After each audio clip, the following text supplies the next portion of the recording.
Hello everyone, welcome back to my channel Shambhu সম্পাস blog. আশা করি তোমরা সকলে খুব ভালো আছো, আমিও অনেক অনেক ভালো আছি। তো আজকে যাব সিদ্ধেশ্বর মন্দির বাবার মাথায় জল ঢালতে। তো সকাল সকাল ঘুম থেকে উঠে কাজবাজ সেরে স্নান করে রেডি হয়ে নিয়েছি। তো প্রথমে আমি ঘরে শিবের মাথায় জল ঢালবো, তারপর যাব মন্দিরে। আর বাইরে প্রচণ্ড রোদ দিয়েছে, তো চলো মন্দিরে যাই, গিয়ে দেখাবো তোমাদের সাথে কি কি করছি। তো আজকে গিয়েছিলাম মন্দির শিবের মাথায় জল ঢালতে। প্রথমে আমরা বাড়িতে শিবের মাথায় জল ঢেলে তারপর গিয়েছিলাম মন্দিরে। আর মন্দিরে গিয়ে প্রচণ্ড লাইন ছিল আর এত ভিড় ছিল, তো অনেকক্ষণ লাইনে দাঁড়িয়ে থাকার পর আমরা শেষমেশ শিবের মাথায় জল ঢেলে বাড়িতে চলে আসলাম।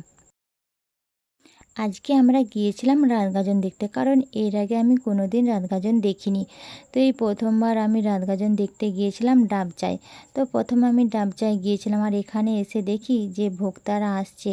তো ভাবলাম যে ভক্তারা এখানে কি করছে। ভক্তারা তিনবার কিন্তু মন্দিরে ঘুরছে, তো ঘুরে এসে বসে পড়ছে। তো এটা প্রথমে বুঝতে পারছিলাম না কেন করছে।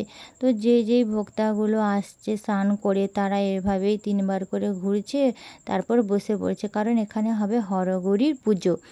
আর এখানে হরগৌরীর পুজো হওয়ার পর কিন্তু হবে ভক্তা দোলা, মানে আগুন সন্ন্যাসী। তো ইচ্ছে ছিল যে আগুন সন্ন্যাসী দেখব, কিন্তু এখানে অনেকটা লেট হচ্ছিল, তো সেই জন্য এখানে আগুন সন্ন্যাসী দেখা হয়নি। তো অন্য কোনো জায়গায় আমরা দেখেছি যে আগুনের ওপর দিয়ে কিভাবে মানুষ দুলছে, তো সেটা আমরা দেখলাম, তো ভালো লাগলো দেখতে। এখানে দেখো কত ছোট ছোট বাচ্চারা কিন্তু ভক্তা হয়েছে।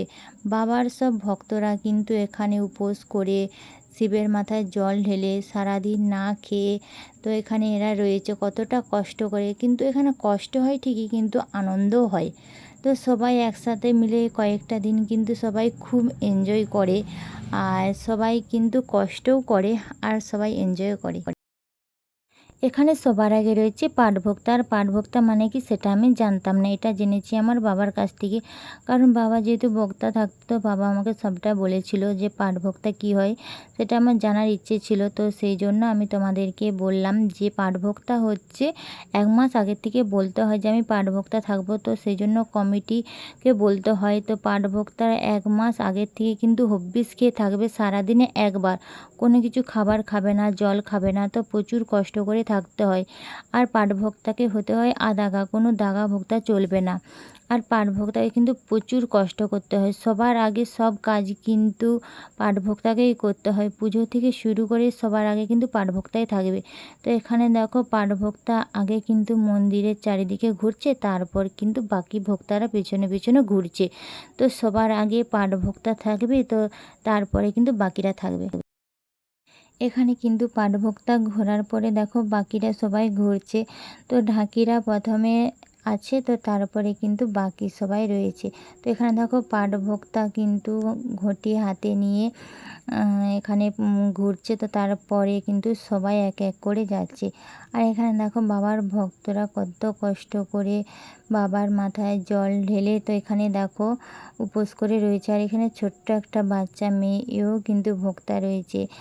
এরা কিন্তু কষ্টগুলোকে কষ্ট মনে করে না, এই কয়েকটা দিন কিন্তু সবাই আনন্দ করে আর শিবের মাথায় জল ঢালে বাবার জন্য উপোস করে। তো কতটা এরা কষ্ট করে।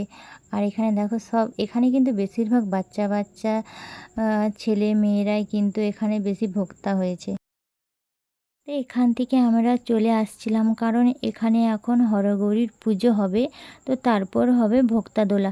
আর যেহেতু আমরা দেখতে চেয়েছিলাম ভোক্তাদোলা কী, তো ভোক্তাদোলা দেখবো বলেই কিন্তু আমরা এসেছিলাম। এখানে কিন্তু অনেকটা লেট হচ্ছে, সেই জন্য কিন্তু এখান থেকে আমরা বেরিয়ে পড়েছিলাম। আর অন্য জায়গাতে যাওয়ার আছে, তো সেখানে গিয়ে দেখব। তো এখন আমরা কিন্তু এখান থেকে বেরিয়ে পড়েছি, এখন আমরা যাব সিদ্ধেশ্বর মন্দির। আমরা যাচ্ছিলাম সিদ্ধেশ্বর মন্দির, আর সিদ্ধেশ্বর মন্দির যাওয়ার পথে আরেকটা জায়গায় দেখছি গাজন হচ্ছে, তো সেখানে চলে গেলাম। তো এখানে গিয়ে দেখি এখানে ভক্তারা কিন্তু মন্দিরের চারিদিকে ঘুরছে, কিন্তু এখানে সবারই চোখ বাঁধা। জানি না এটা কি নিয়ম, বাচ্চার দিকে চোখ বেঁধে দিয়েছে, তো কাঁধে করে এখানে 3বার ঘুরছে। আর বাকি বড়রাও কিন্তু চোখ বেঁধেছে, সবাইকে চোখ বেঁধে দেওয়া হয়নি, হয়তো কোনো মানত আছে, তো সেই জন্য চোখ বেঁধে 3বার মন্দিরে ঘুরছে। তো এখানে দেখো 3বার কিন্তু ঘোরার হয়ে গেছে, আর যাদের 3বার ঘোরা হয়ে গেছে তারা কিন্তু মন্দিরে এসে প্রণাম করে চোখ খুলে দিচ্ছে। জানি না এটা কীরকম নিয়ম, তো প্রত্যেক জায়গায় কিন্তু আলাদা আলাদা নিয়ম দেখলাম। আর এখানেও কিন্তু প্রচুর লোক হয়েছিল আর প্রচুর ভক্তাও হয়েছিল। আর এটা একটা নতুন জায়গায় গিয়েছিলাম, দেখে ভালো লাগলো। আর এখানে দেখো ভক্তরা সবাই মিলে রয়েছে, আর এখানে ডাকার জন্য এখানে ডাকা হচ্ছে, অ্যানাউন্স করা হচ্ছে। আর তারপরে এখানে হরগৌরী পুজো হবে, আর এখানে আগুন সন্ন্যাসী হবে কিনা জানি না। আর এখানে দেখো প্রচণ্ড ভিড় হয়েছিল। এখন আমরা চলে এসেছি সিদ্ধেশ্বর মন্দির, আর এটা সিদ্ধেশ্বর মন্দিরের গেট। তো এখানটা কিন্তু আমার সবথেকে পছন্দের একটা জায়গা।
স্টেশনে, কারণ এখান থেকে সামনে সিদ্ধেশ্বর মন্দিরটা দেখো, এখানে মন্দির, আর এখানে দেখো এই যে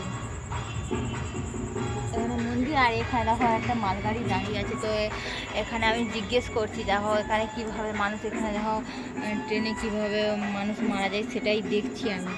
কী করে হয় এটা, সত্যি কী করে মানুষ মারা যায়, এবং ট্রেনে যেতে যেতে কী করে যে ঢুকে যায়, সত্যি এটা সম্ভব, পসিবল জানি না, ওই জন্য দেখতে এলাম। এই জায়গাটা কি সুন্দর, শান্তি, ফাঁকা জায়গাটা খুব ভালো লাগছে।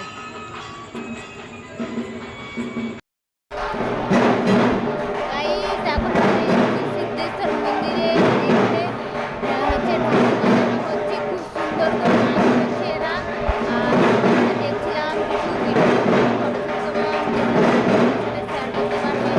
বলো কেমন লাগছে? ভালো, আমরা পারলে সবাই মিলে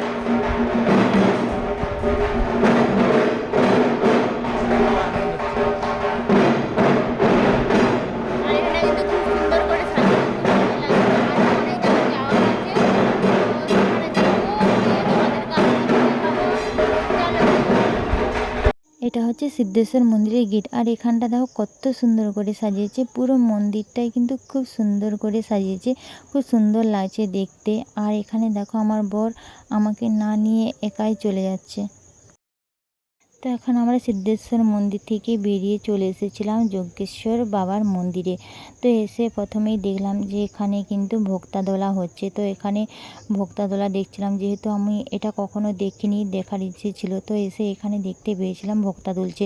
তো একজনকেই দেখতে পেয়েছিলাম। তো এখানে দেখো ভোক্তারা কিভাবে দুলছে, নিচে কিন্তু আগুন জ্বলছে আর উপরে ভোক্তা দুলছে।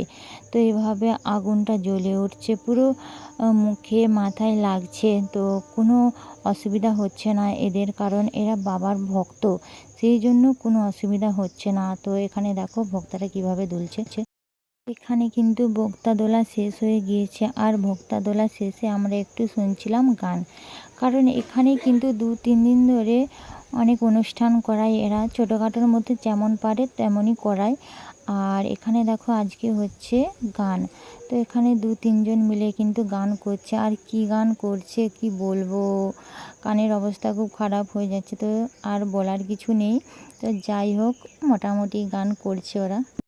যেহেতু আমরা সকালে আসতে পারিনি, সেই জন্য আমরা সন্ধেবেলা এসেছি বাবা যজ্ঞেশ্বরকে দর্শন করার জন্য। তো এই মন্দিরে এসে একটু প্রণাম করে নিলাম।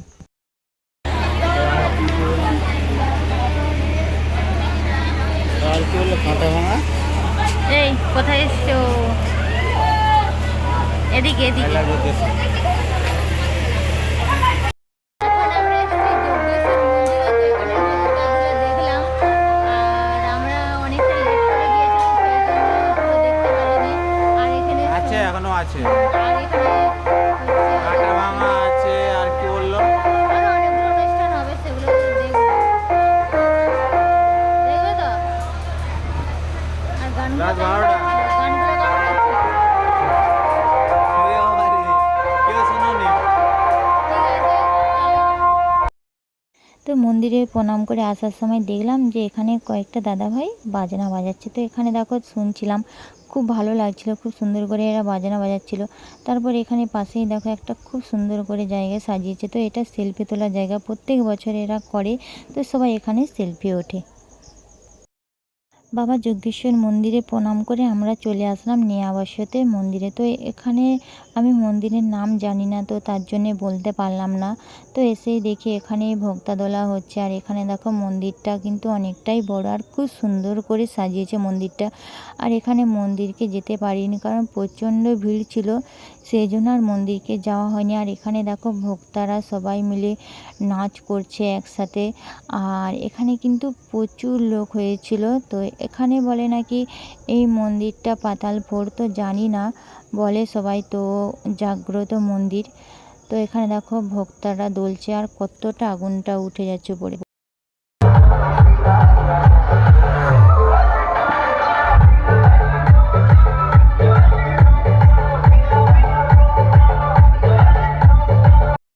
তো ফাইনালি আমরা চলে এসেছি বাড়িতে, আর এখন ফ্রেশ হবো, তারপর খাওয়া দাওয়া করবো, ঘুমোবো। তো সকাল সকাল উঠতে হবে।